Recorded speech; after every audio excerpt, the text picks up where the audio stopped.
Mən İsfəndiyar Axundov, otaq 9-un qonağıyam. Salam İsfəndiyar bəy. Xoş gəlmisiniz. Xoş gördük.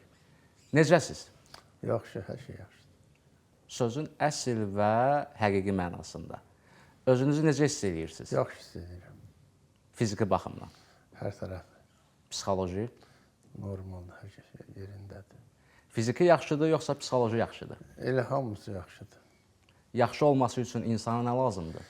İnsan çalışmalıdır, özünə diqqət yetirməlidir, yeməyinə və həyat tərzinə fikir verməlidir. Sağlam həyat tərzi. Bəli, sağlam həyat tərzi olmasa, sağlam can olmaz. Sağlam həyat tərzinin ilk addımı hardan başlayır? İnsanın, bilirsən nə tərdir? İnsan çalışır, pul qazansın, ona vaxt ayırır, öz dəyərli vaxtını itirir. Amma cana ayırdığı vaxt ondan üstün, ondan çox olmalıdır, onun üçün daha önəmli olmalıdır. Kimsə özünə, canına sərmayə qoyursa, yaşlaşanda da onu qaytarır ona. İsfəndiyar bəy, milyarder yoxsa milyonçu? Fərq eləməz. Milyarder, milyarder, insan olmaq lazımdır. O qədər o dəyişmir. İnsan onsuz da bitki çörək yeyir, onsuz da insanlar. Bilirsiniz, bizim şirkət də sanki elə bir dövlətin bir parçasıdır. Siz təsəvvür eləyin ki, bugün minlərlə adam işləyir. İnsan düşünürsən ki, hər ayın 30 olsun, cəmaatın maaşını vereyim, 15-ini avanis vereyim, materialların işçi qalmasın. Sovet vaxtında belə idi ki, bunun hamısını dövlət edir. Amma bu yükün hamısı bizim boynumuzadır. Əgər bir gün material olmasa, işçilər boş qalar. Əgər ayın 15-də avanis olmasa, insanlar işləməz. Ayın axırında maaş almaq üçün elə düşüncəli, elə qurmalısan ki, ayın axırında fəhlənin kürəyi tərli-tərli maaşını almasa, o onun üçün xoş gəlməz. Çünki bu həyatı biz keçmişik, bu yolları biz gəlmişik. Birinci də düşünmək lazımdır ki, fəhlənin işini elə qurmalısan ki, fəhlə işindən özündən razı qalsın. İşlədiyim bu uzun müddətdə elə bir gün olmayıbdır ki, tarixində 15-də maaşını almasın, 30-da 15-də avanis alınmasın, 30-da maaşını. Bu daimi, davamlı belə də gedir. Çünki mən ancaq öz vaxtımı, düşüncələrimi ona ayırıram ki, işimdə insanlar narazılıq olmasın və nə qədər işi yaxşı qursan da işi görən insanlardır, fəhlələrdir. Onlara nə qədər yaxşı baxsan, yaxşı deyərlər. Sizin onları düşünməyiniz, sizin özünüzün sıfırdan qalxmağınızın təcrübəsi ola bilər? Bilirsiniz, hətta bir dəfə mən çox bir bahalı maşın almışdım. Gəlirdim, deməli, bir nəfər də fəhlə piyada gedirdi, üstü torpaqlıydı, saxladım. O adam minmir indi qaçır, nəsə düşünür, deyirəm, o orada otur, minmək istəmir. Sürmüşəm, o oğlu otur, üstüm torpaqlıdır. Deyirəm, olsun, mən bu həyatı keçmişəm. Həyatda o demək deyək ki, çalışarsan keçərəm. İnsan, torpaq, mən də bu günü keçmişəm. Mən bu uzun yollar o qədər piyada getmişəm ki, götürmüşlər. Mən düşünürəm ki, insan fərqi yoxdur. Bugün fəhlə də ola bilər, çoban da ola bilər, insanlığını itirməz. İlk milyon hekayəniz hardan başlayıb? İlk dəfə bilirsiniz, mən sizə deyim ki, mən cavan vaxtı həyata gəlmək üçün çox ağır günlər keçirmişik. Mən sizə deyim ki, mənim atam Mehdiçinizadayın bir yerdə partizan olub. 50 yaşından sonra gəlib, 8 uşaq olub, ondan sonra fermanı düşdüyüb. Sovetin vaxtında belə idi, qoyunlar ölüb, atamı tutublar, 8 nəfər uşaq anamın öhdəsində qalıb. Siz təsəvvür eləyin ki, bir də hətta Bakıda bizə apardılar ali məhkəmə işğada. Siz təsəvvür eləyin ki, bu 8 nəfərin yeməyə çörəyi yoxdur. Mən də balacayım, bunlar 6-7 yaşım. Düşündüm vəziyyətdən çıxmaq üçün, getdim zibil qabından bir dənə bateriyanı tapdım, gəldim, sürtdüm, təzə adına satdım, çörək aldıq, yedik. Yəni, bu həyatları, bu yolu biz belə keçib gəlmişik. Milyonçu olduğum, nə olduğumu özüm hiss eləməmişim. O ən dibi görmüsünüz, siz danışırsınız. Sadəcə olaraq ilk attığınız addımlar var. Hardan başladınız bu sahəyə, necə Mən bu başladınız? sahəyə başlamadım. Birinci cavan vaxtı mal otardım. Və cavan olduğuma görə atamdan xahiş edirdim ki, atam mənə kömək elə. Mən hər ay mən atama 70 rubl verməli idim mal otarmaqdan. Dedim, utanıram, cavanım da, qoy özümü dərk edirəm, gələcəyim var. Və böyük qardaşım mənə bir məsləhət verdi ki, dedi, kənd təsərrüfatından qabağa getmək olmaz, sən get fəhlə işlə. Mən getdim, atamla razı saldım, dedim ki, bir ay işləyim, əgər sənin pulu verməsəm, bir də mala gedərəm. Həqiqətən getdim, işlədim, fəhlə bir ay aldım, gətirdim, atamın pulunu verdim, gördük işləyirəm, dedi, yaxşı, fəhlə işlə. Mən ayın başında gördüm ki, fəhlə aldı, usta alır 140 rubl, mən alırım 70 rubl. Prorafa sual verdim, bu nədir? Dedi, o sənətkardır. Mən maaşımdan götürdüm, getdim, instrument aldım. İkinci ayın axırına qədər məşq elədim, ustalıq öyrəndim. İmtahan verdim, keçdim bənna. Gəldim, bənna işlədim, başladım 140 rubl almağa. 140 rubl alıram. Sonra çox məşhur bir bənna oldum. Evləri hörürəm, növbə idi. İnsanlar məni evində işlətmək üçün çox da yaxşı əl səliqəm var. İşləyirdim. Buna baxmayaraq, insan getdikcə şüuru inkişaf edir və insan çalışır ki, qabağa geçsin. Bir gün mənim diqqətimi nə cəlb elədi? O Sovetin vaxtı idi, o qanunlar başqa düzülürdü. Proqramımız var idi, iş icraçısı. Qapının ağzına stol qoymuşdu. Deyirdi, kim nə qədər pul alıbsa, yarısını qoysun, bura geçsin. Hətta mən də almışım 300 rubl, onun 150'sini verdim, oraya getdim. Amma bu mənim düşüncəmdə qaldı. Mən düşündüm ki, mən şüurlu, ağıllı adamam. Ömür boyu mən işləyəcəm, puluna yarısını pay verəcəm. Yaxşı olar ki, mən özüm proqram olam, deyən pulu qoyum, bura gedim. Bu düşüncə ilə mən getdim bizim qonşu kətdən 7 kilometr aralı gecə məktəbi var idi. Adımı yazdırdım ora, mən diplom almaq üçün. Bunlar neçə yaşına təsadüf edirsiniz? Haradasa 22-23 yaşlarında belə. Atam çox narazı qaldı ki, ay oğul, sənin başın xarabdır. Düzdür, 10 gündən bir geldim məktəbində. Adı diplom alam. Siz təsəvvür edin ki, mən 11-ci gün atestatın alanda dünyada o qədər sevinib qışqırıram ki, ya atestat aldım, ata, bir əllə elədim. Amma atam da buna çox narazıdır və mənə düzgün düşünmədiyim, səhv elədiyim deyil, vaxtımı itirdiyim deyil. Deyim, yox ata, mən proqraf olacam. Mən getdim Naxçıvana Politexnikumuna. O vaxt belə idi, pulu ilə bir şey idi. Dedilər, 1000 rubl ver, adı yazıq. 1000 rubl verdim, adımı yazdırdım bura.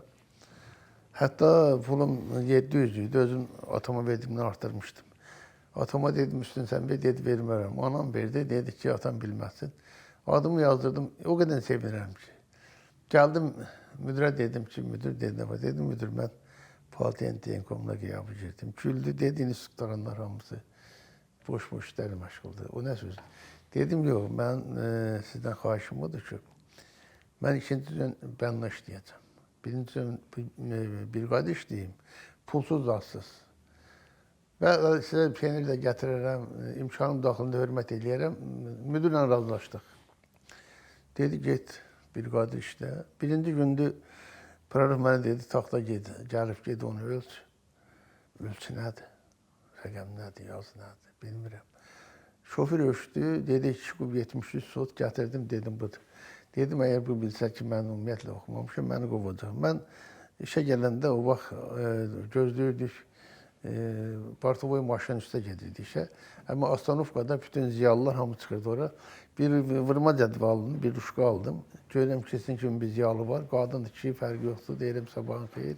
Deyirəm, 15-15 nətər vururlar, onu nətər toplayırlar. Orada yazır və vurma cədvəlində verirəm, onu mən təkrar edirəm, gəlirəm.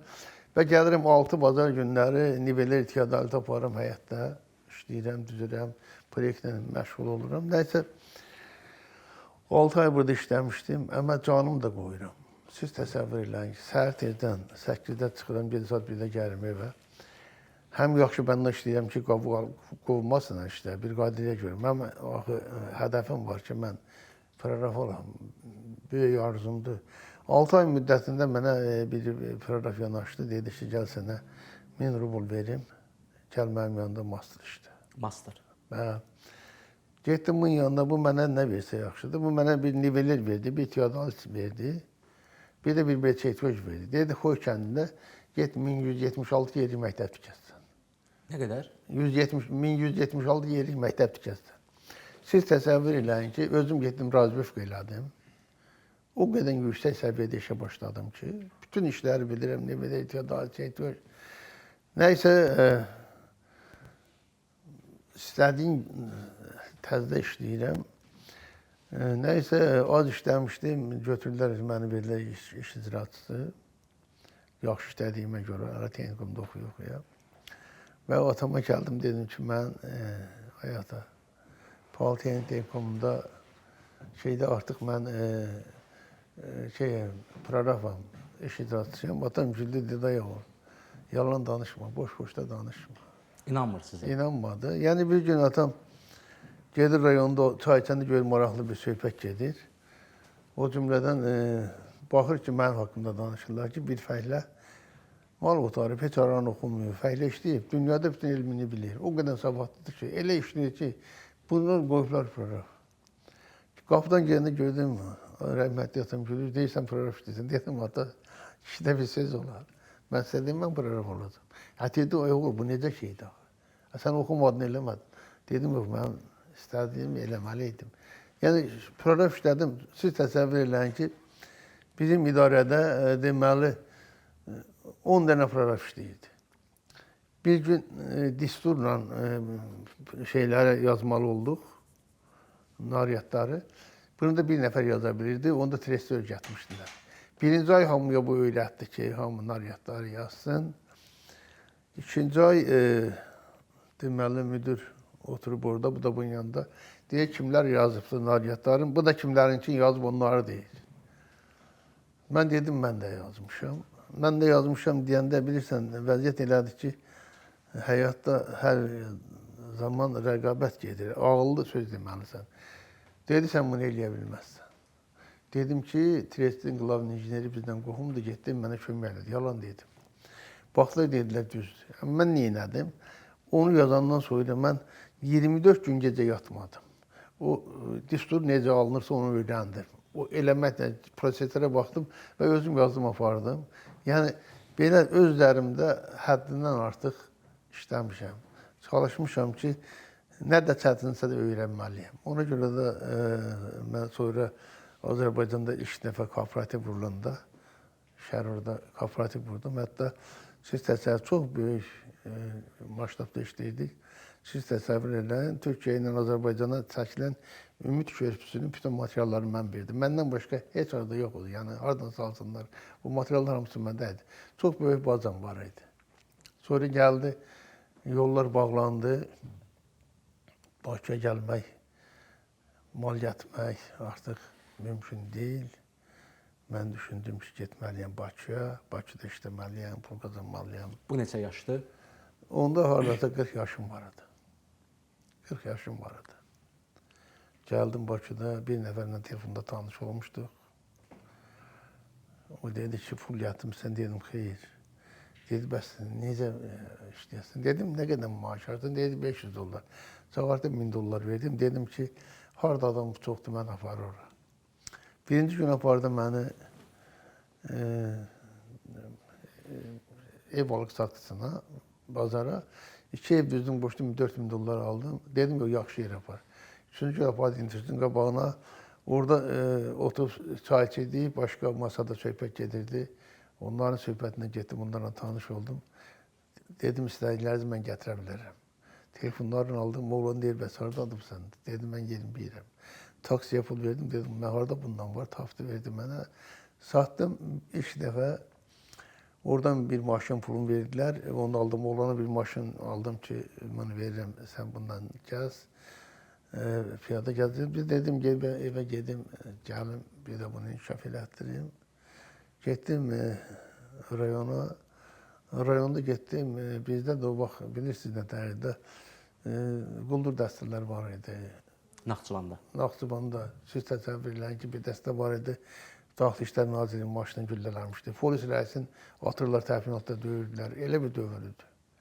Çatdım, dedilər ki, bəs bunların başçıları mənə deyir, tələb var ki, 3 başqa Aşinkov iş verəsən bunlar üçün. Sizə deyirlər. Bəli. Mən dedim, yox, verəsi deyiləm. Amma insanın, bilirsən, hər şeydən üstün insan şəxsiyyətidir. Mən bildim ki, buna gəlməm deyəcək, rayon mərkəzindəyik.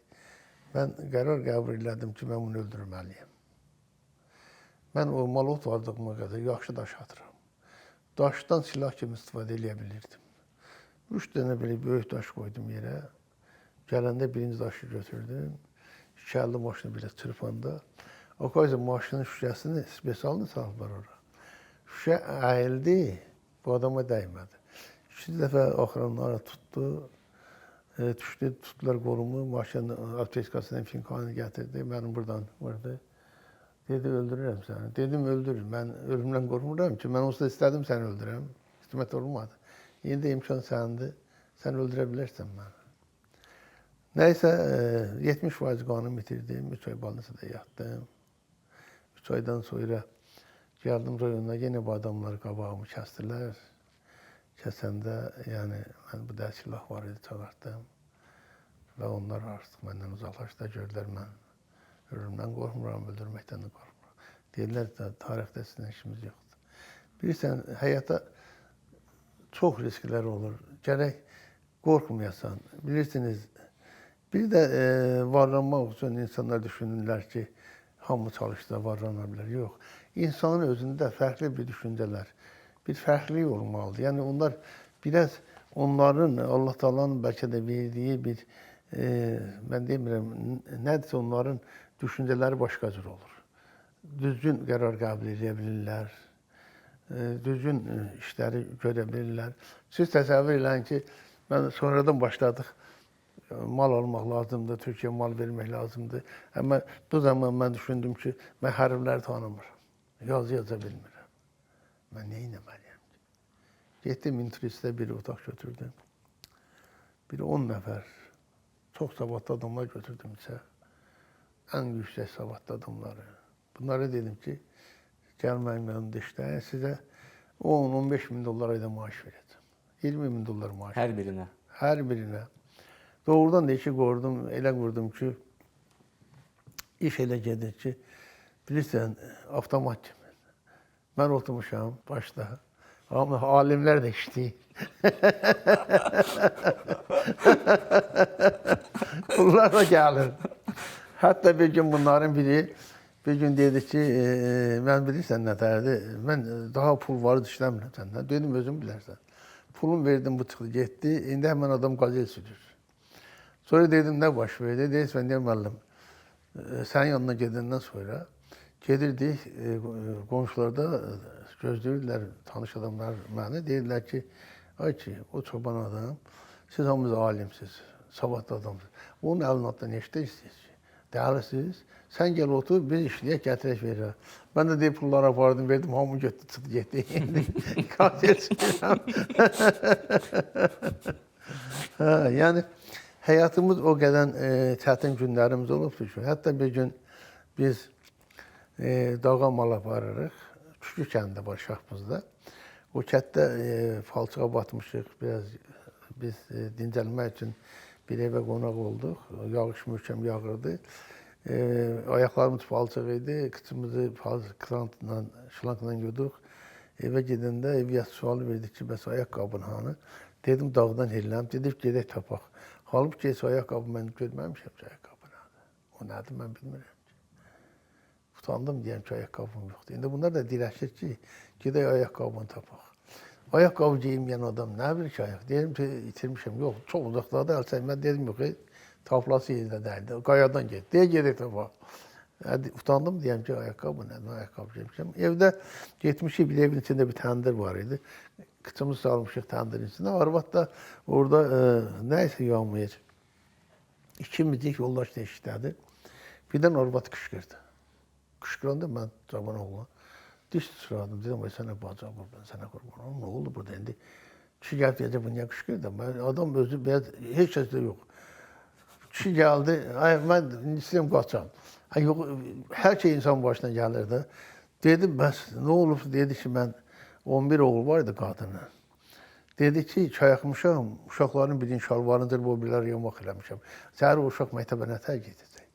Həmən ailə hamısı alim oldu. Sonra maraqlanırdım. Həmən uşaqlar hamısı alim oldu. Siz təsəvvür eləyin. Bu həyat belədir. Gərək gecə yuxusuz qalasan. Bilirsən, hər bir insanın bir hədəfi var. Çalışmalıdır. Böyünlərdə mən heç Allahdan ərzbasını tanımıram. O birlər də yavaş-yavaş öyrənirlər. Mən buna baxmayaraq, yaddaşım ədindən artıq güclüdür böyünləri. Bu gün də güclüdür. Və idarə etməni yaxşı bilirəm. Harada nəyi qoyub, necə pul qazanmaq olar, bunları mən bacarım. Siz təsəvvür eləyin ki, bu günə qədər şirkətlər var, insanları alladıb. 3000-ə qədər adamı, alınan adamı mən evlə təmin eləmişəm. Yəni, Azərbaycanda ikinci bir adam ola bilməz ki, bu boyda yükün altına geçsin, bunları həll eləsin. Və mən hətta bir dəfə, mən də lazım olsa gətirib arayışı göstərirəm sizə. 60 milyon manatlıq ev qaçqınlar üçün hədiyyə elədim. Yəni, bəzən görürsən, istəyən hörmət eləyəsən. Bir müharibə dövrü bir xanım gəlirdi, yanında 2 dənə uşağı. Çağırdı, mənə 25 bin manat verir ki, bizə ev kömək eləyə bilərsənmi? Götürdüm, onu 2 ev verdim. Dedim, hər uşağa birini verirəm. Siz təsəvvür edin, başıma gəldi. Gördüm, fonddan, prokuraturadan, vergilər, hamısı da mən tanıyacaq, gelirlər ki, gedir qayınla qaynatası götürür, hər yana şikayət verir ki, bir nəfər alladı, bunun pulunu alıb. Elə bilər allatmışam. Sonra mənlə danışandan sonra deyirlər, qız gəldi ağladı. Deyir, məni bağışla deyir. Mən 5 satmadı, onu mən kömək eləmədi. Mən getdim, dedim, 2 ev aldım deyə deyirlər ki, yedi pulu getdi. İnanmazlar ki, deyib verər. Yəni, həyatda insanın başına hər şey gəlir. Bu, sizin insanlara yaxşılıq eləməyiniz, 3000 ailəni evlə təmin eləməyiniz, qaçqınlara 60 milyon manatlıq vəsait xərcləməyiniz, bu sizin ən dibdən gəlməyinizlə mi bağlıdır? Yox, bilsən, insanın özündən asılı olmur da. İnsan, bilirsən, həyatda istəyirsən ki, məsələn, nə isə eləyəsən, ancaq hamı hər şey eləmək olmuş. Bilirsən, ən bədbəxtliyi oradadır ki, mənim də axırın anım var, hərdən şoferim olar. Və mənim haqqımda görürsən, bəzi insanlar deyir ki, robotdur, belədir, filandır. Gəlirlər, girik, söhbət eləyəndən sonra deyirlər, sizin yanınıza girmək deyirəm, mən axır anım yox. Mən dəli deyiləm, amma insanlar var ki, bunun üçün təqlibat aparırlar, insanlar başa salırlar. Yəni, götürürlər internetdə lazımsız şeylər yazırlar, insana bilsən, şəxsiyyətində uymayan. Yəni, bilsən, laf müğənni olsun, istəyirsən şair olsun, istəyirsən yazıcı olsun, özü nədirsə onu təbliğ eləyir. İnsanın özünün qabında, ailəsində bir tərbiyə olmalıdır. İnsanlara tərbiyə ilə yanaşmaq lazımdır. İnsanlara mədəniyyəti öyrətmək lazımdır. İnsanlara söyməyi öyrətmək lazım deyil. Siz öz həyat hekayənizi danışdınız, İsfəndiyar bəy, uğur hekayənizi, sıfırdan inkişafınızı, başınıza gələn uşaqlıq hadisələri. Hal-hazırda hər kəsin bilməli olduğu, amma çox az adamın başa düşdüyü müəyyən maliyyə sirləri var. Maliyyə sirləri, valla belədir ki, mən heç birində bir çətinlik görməmişəm, heç kəsdən də məsləhət almamışam. Yəni, düşüncələrin düzdürsə, hədəfin düzdürsə, birinci ən əsas məsələ oradadır ki, insan öz hədəfini seçəndə düzgün qərar qəbul eləsin. Əsas hər şey oradan başlayır. Bir də bilirsiniz, nə qədər varlıda olsan, hər şeyin qədrini bilməlisən. Əgər israfçılıq eləsən, Allahın da xoşuna getməz. Heç bəndən də xoşuna getməz. Və hər şeyin gedə bilər.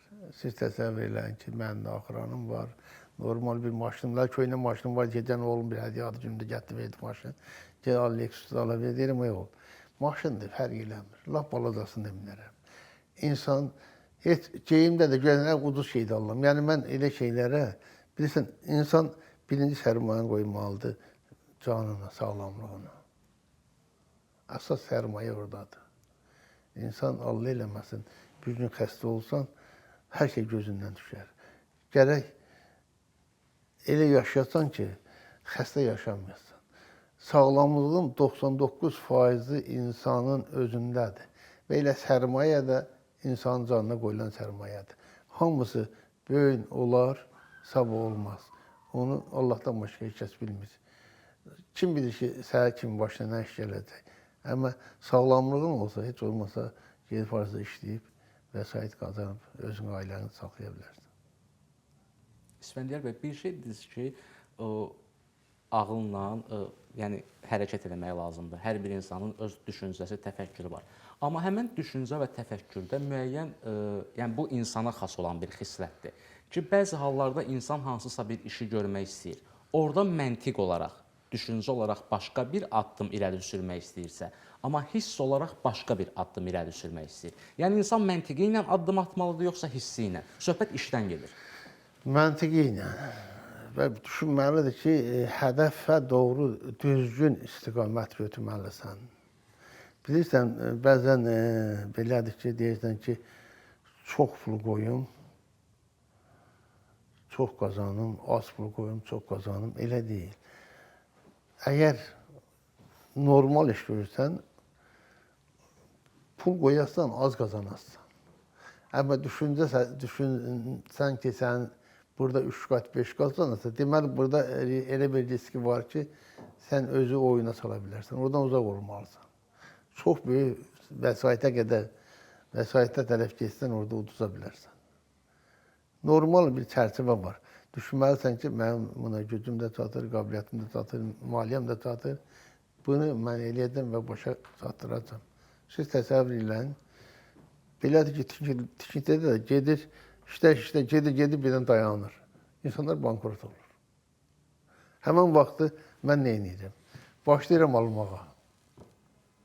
İnsanlar bankrotdur, dəyər dəyməzinə.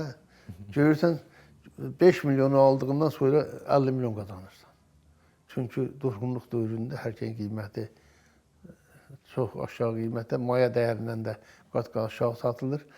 Bu həmişə olur. Olacaq da daim olacaq. Gərək özünü elə vəziyyətdə aparmalısan ki, durğunluq dövründə də sən bankrot olmamalısan. Bu durğunluq sistemi necə idarə olunur? Bilirsən, o insanın, deyək ki, pandemiya oldu. Bunu kimsə idarə eləmədi ki. Həyatın bir təhlükəsi də oldu, insanlar nə vəziyyətə düşdülər. Nə qədər insanlar bankrot oldular, rəhmətə getdilər. Hətta mən özüm 2 də korona tutdum. Həm özüm müalicə elədim, həkimsiz az. Hətta mənə həkimlər dedi, siz ölə bilərdi, siz nə edədiniz? Mən korona tutan kimin getdim, buzlu sular doldurdum Karadeniz'e. Buzlu dayanmadan başladım işləməyə. İşdim, gördüm boğazım yaxşı oldu, ciyarım qaldı. 4 gün müddətində sudan başqa dilmə işinə verir, bədən özü müalicə elədi, çıxdı, getdi. Həkimlər deyir, sən ölə bilərsin. Deyim, yox, mən ölmərəm. Mənim düşüncələrim mənə deyir ki, sağlamlıq budur, dərman deyil. Bugün də çox güclü grip olanda buzlu sular içirəm, ondan da qurtardı ki. Xəstə olanda qrip, buzlu su. Bəli, buzlu su, bəli. Bunu həkimlər qəbul eləmədi, əslində belədir. Yəni bu tibbdə düzgün hesab olunmur ki, ilıq içməyə lazımdır, soyuq olmaz. O naborot inkişaf elədir və yeməmək, ac qalmalısan. Xəstə olanda. Xəstə olanda ac qalmalısan. Bədən öz müqavimətinin gücünü ancaq səni sağaltmağa qoymalıdır, yeməyə yox. Onda sağala bilərsən. Riskdən danışdınız. Sizin oynadığınız ən böyük risk nə qədər olub? Yəni, pul cəhətdən nə qədər olur? Bəli. Mən bəlkə də itirdiyim də olub. Məsələn, mən bir zavod aldım, metal konstruksiya zavodu 50 milyonu aldım. Onu ümumiyyətlə itirmiş hesab edildim. Mən də orada dostlar Allah'tı ki, ayda 500 gəlir verəcək. Aldım, amma elə bir gəlir vermədi. 50 milyon itirdiyim olub. Bəs qazandığınız ən çox risk? Ki, mən bu riski elədim və çox yaxşı elədim. Mən ondan başqa itirdiyim olmuyor. Belə mənim itirdiyim bir dənə riski də o zavoda aldım. Ondan başqa qoydum. Yox, itirməyi demirəm. Udmağınız, qalib olmağınız. Hamısını udmuşam. Ən çoxu? Sizin belə bilsinizcə, geriyə baxanda yaxşı ki, mən bu işi görmüşəm deyə biləcəyiniz. Yox, olsun bana demirəm. Biraz yaxşı olsun. Deyir ki, çox pul adamı dəyişir. Əsl üzün açırdı. Nəzərdə nələr tutulur? Yəni, yoxsa bu kağız parçası insanın bilinməyən tərəflərini həqiqətən də mi açır? Bilirsiniz, mənim dostum olubdur. Deyək ki, cavanlıq dostum olub. Bax, indi biraz da xəstədir. Bakıda mən onun evdə vermişəm. Aşağıdan gəldim, psixoloqa baxardı. 20 ildə hər ay gəlir, 500 manat arar gedir. Dost olmuş. Bilirsən, əsl insanın nədirsə o olur, dəyişməz. Mən dəyişməmişəm və dəyişmək də fikrim yoxdur. Çünki bilirsən, mən böyük oğlum bir sözü var, deyir ki, insan özünü elə aparmalıdır ki, hər şey əlindən geçsə bir dostuna gedib deməlidir, mənə ailə şoför götür. Yəni, həyatda ağıllı adam dəyişməz.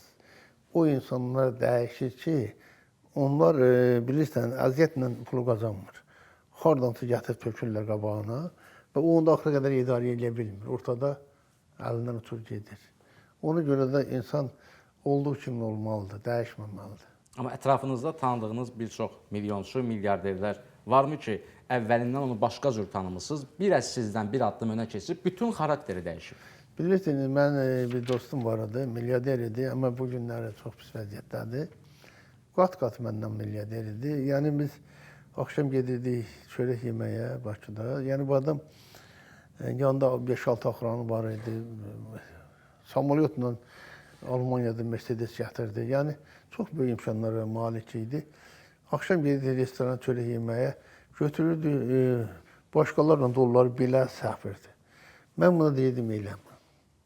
Deyirdi, kağızdır. Deyirdim, öyle düşünmə. Elə olar, olmaz. O akranlarıma deyirdi, sən nə bilirsən necə yaşamaq lazım? Belə pullar göstər. Bugün o, bəlkə də 100 manat ehtiyacı var. 100 dollar ehtiyacı var. Yəni, pula necə baxmaq lazımdır İsfəndiyar bəy? Pul bilirsən, çox dəyərli bir şeydir. Sağlamlığın da oradadır.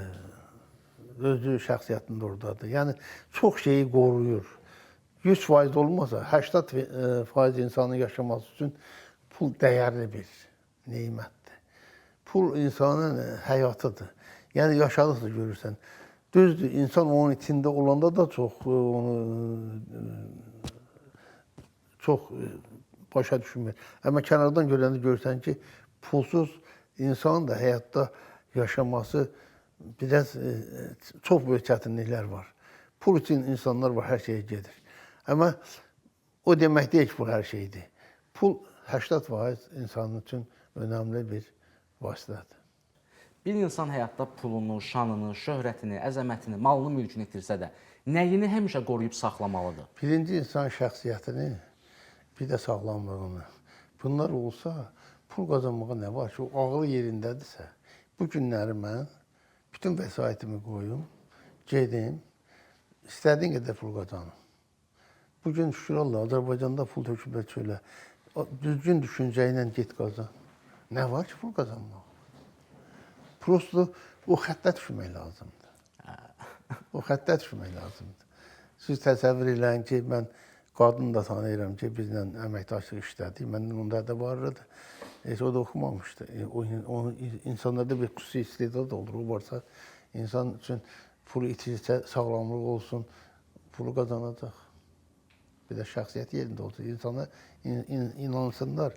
Mən Bakıya gələndə, nümunə üçün deyirəm, bir oğlanla tanış olduq.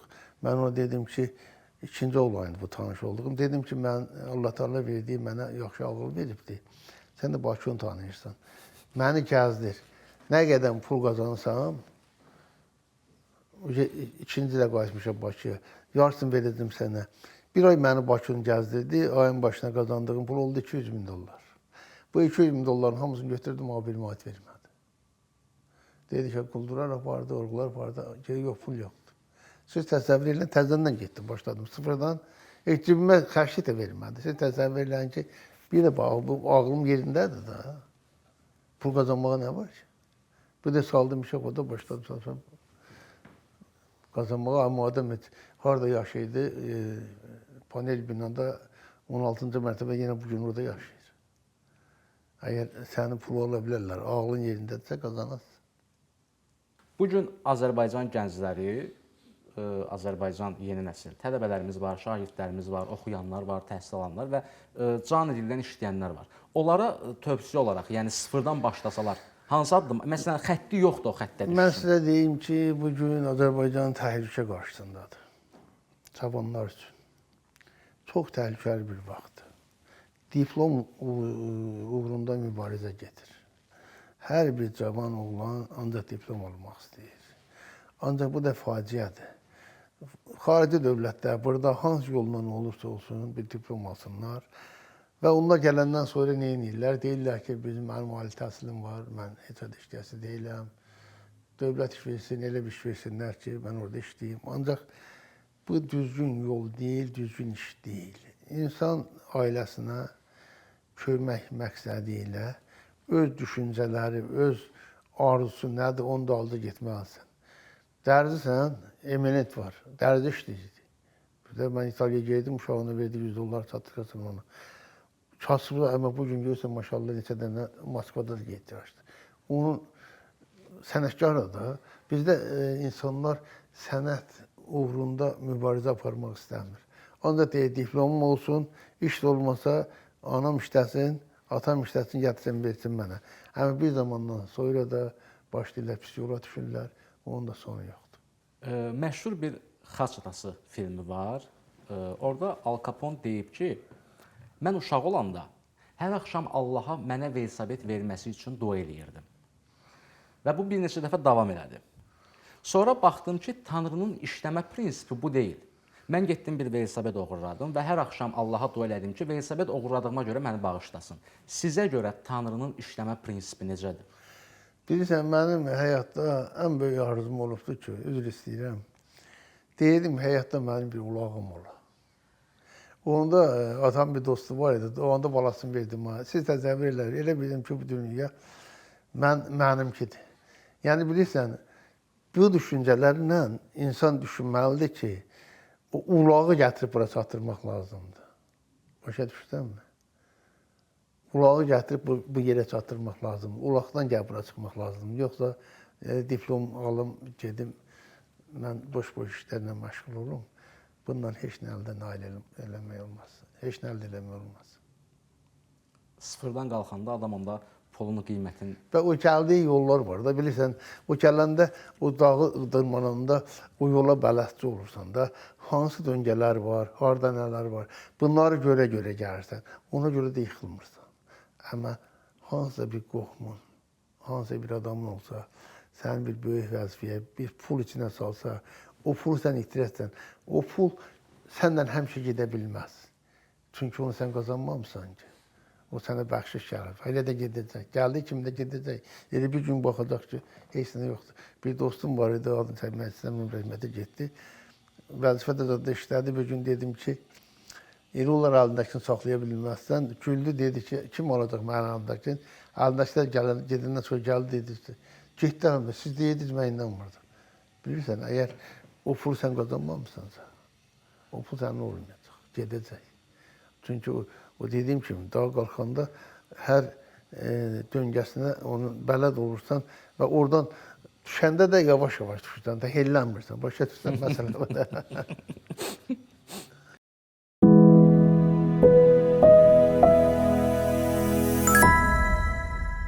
İnsanın yıxılmağı, insanın ayaq üstə qalmağı, sadiqlik, dosta etibarlılıq, ailə münasibətləri.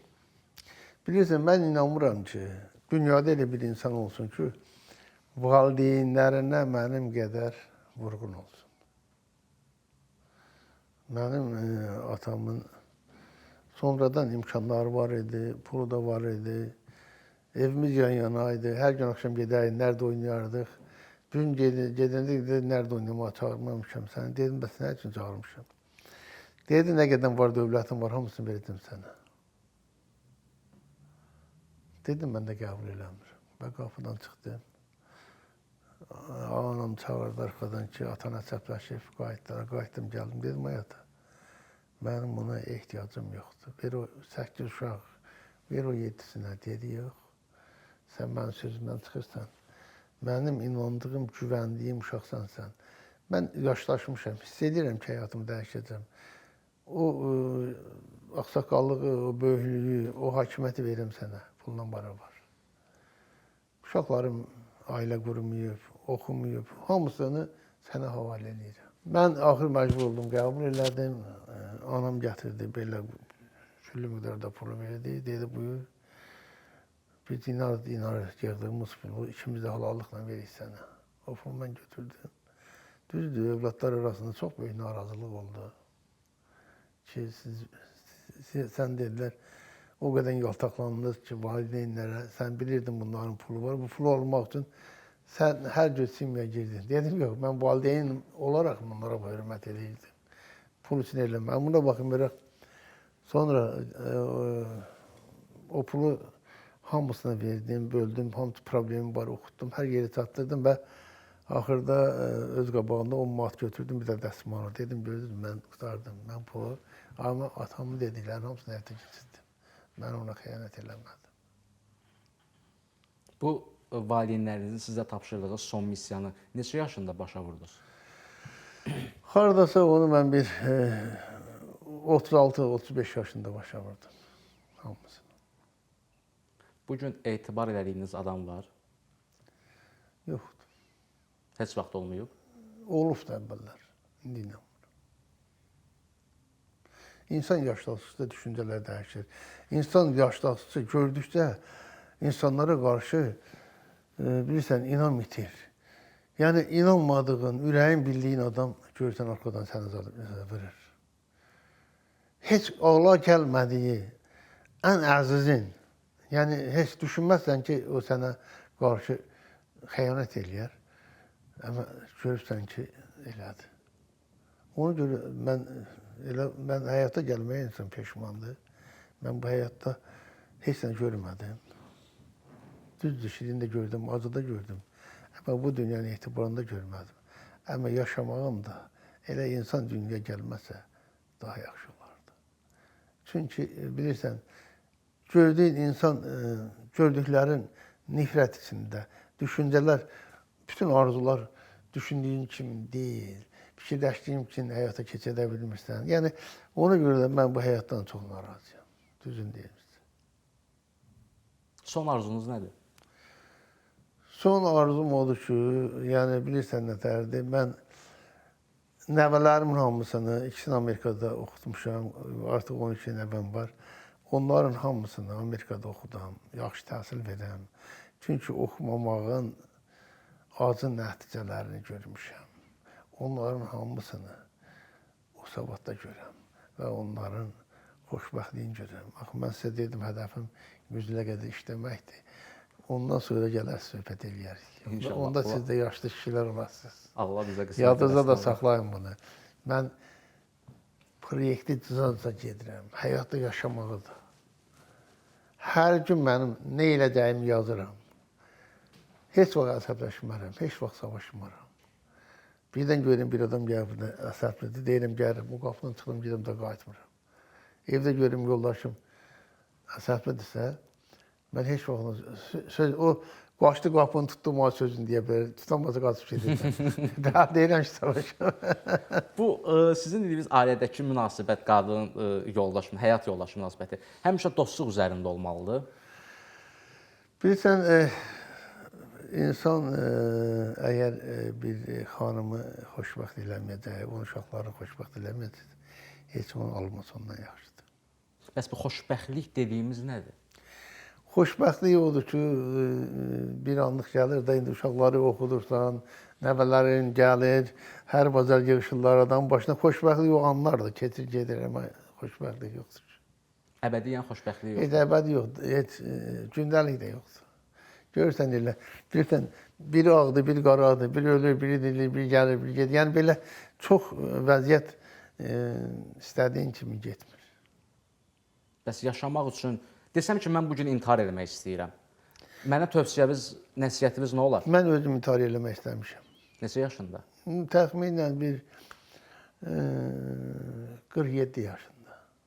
Onda milyonçuydunuz? Bəli. Səbəb nə idi bəs buna? Səbəb, böyük qardaşım xətrimə dəydi. Mən dedim, bu dünyanın demək heç əhəmiyyəti yox imiş. Xırda bir şeyin üstündə. Dedim, mən bu dünyada nə üçün yaşayıram? Bu dünyanın bir şeyə əhəmiyyəti yoxdur. Hər şeyi qiymətləndirə bilmirlər. İnsanın həyatda yaşaması nəyə lazımdır? Bir-iki üç gün istədim özümü öldürəm. Sonra təsadüf beynimdən çıxdı. Nə düşdü yadınıza? O hirslənmişdim onun uşağına. O uşağı gördüm, başımdan çıxdı. Bəs bağışlaya bilmədiyiniz adam var? Bağışlaya bilmədiyim adam, mən düşünürəm ki, yoxdur. Ancaq bağışlamışam. Hamını bağışlamısınız? Sizə zərbə vuranları da?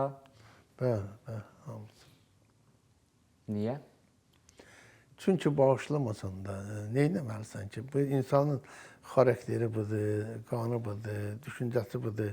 Onu dəyişə bilməyəsən ki. Elə qoy hələ getsin yaşasın.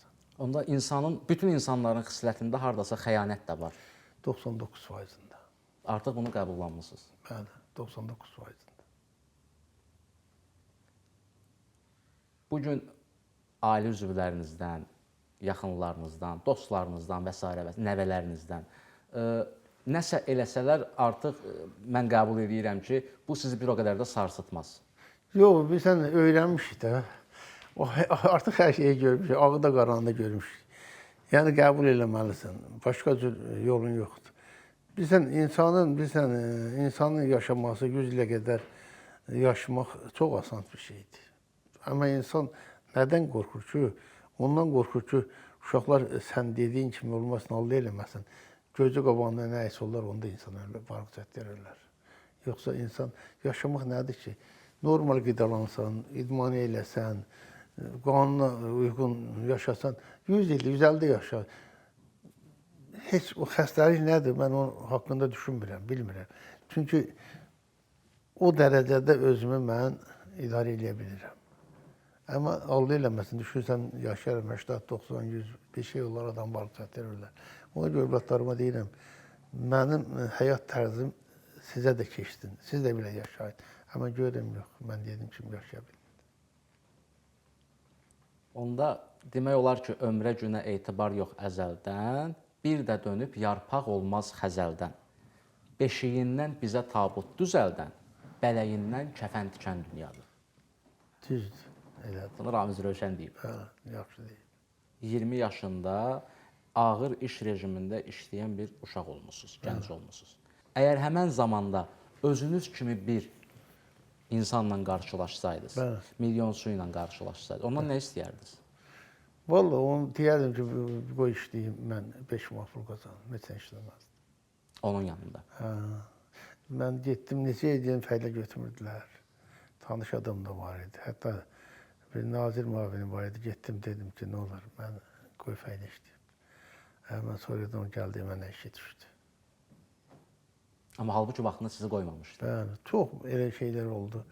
Həyatdan o barədə çox razıyam ki, kimlərə ki, hətta bir gün proqram işləyirdim, bir nəfər var idi, gətirlər bizə mühəndis qoydular.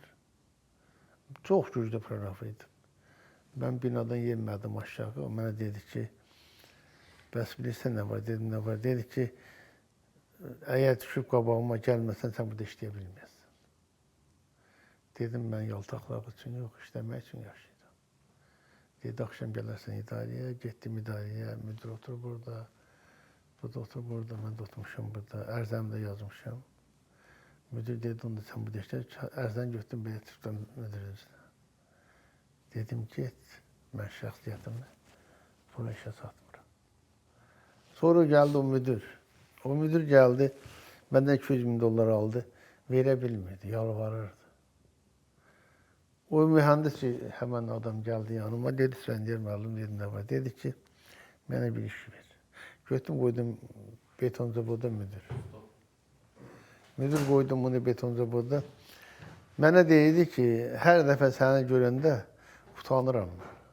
Ki, mən köşkdə deməyəydim, düşkən mən qabağıma. Mən qabağıma gəldi, dedim, gəlmə, sən işi gör. Mənə bunun ehtiyacı yox. Düşüncələr başqa cürdür. Onda fələyin çərxinə həqiqətən inanmaq və etibar etmək olar. Bəli, fırladır. Bilirsən, həyatda elə yaşasınlar ki, peşman olmasınlar.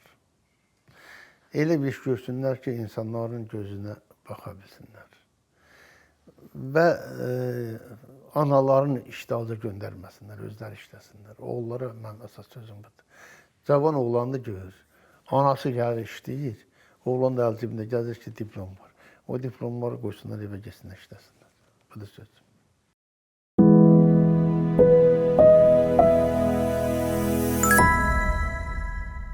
İsfəndiyar bəy, sizə təşəkkür edirik. Sağ olun. Minnətdarıq. Dünən bizim bir yaşımız qeyd olundu. Mən təbrik edirəm. Çox sağ olun, minnətdarıq. Və çalışmışıq ki, həmişə Azərbaycana, millətimizə, gələcək nəsillərə öz töhfələrini verəcək şəxsiyyətləri verilişimizə qonaq dəvət edirik. Siz bizim verilişin 20-ci, yəni yubiley qonağısınız və biz istəyərdik ki, elə bir yaşımızı da sizinlə bir yerdə qeyd edək. 9 yol yaxşı yoldur, düzgün yoldur, cavansız, gələcəyiniz var. Bilirsiniz, insan düşüncələri nədirsə o da olacaq. Siz öz işinizi yaxşı qurmusunuz və insanlara yaşlılar danışdırmaqda həm məsləhət alırlar, həm həyat təcrübəsindən istifadə edirlər və sizin özünüz də şərəfli bir yoldasınız, uğurlar olsun sizə. Çox sağ olun İsfəndiyar bəy, minnətdarıq sizə.